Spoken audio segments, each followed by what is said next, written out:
তো এখন এটা খুলতে হবে, যেহেতু মায়ের ফেকো অপারেশন হয়েছে, মানে একটু ভালোটা, তাই জন্য আজকেই খুলে ফেলতে বলেছে ডাক্তারবাবু। কীভাবে খুলতে হবে সেটা আমাকে বলে দিয়েছিল, আর তারপর কী করতে হবে সেটাও বলেছে। আমি যদি এগুলো খুলিনি কোনোদিন, তো খুব ভয় লাগছে।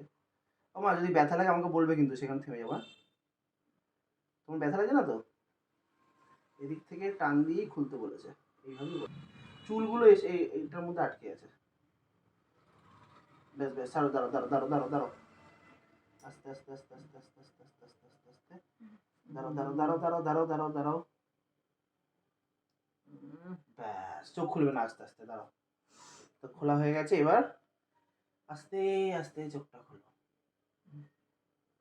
ভয় লাগছে চোখ খুলতে। কিচ্ছু ভয় লাগবে না, আস্তে আস্তে খোলো। লাইটের দিকে তাকাবে না ডাইরেক্ট, তাহলেই হলো। খুলেছো? ঠিক আছে সব?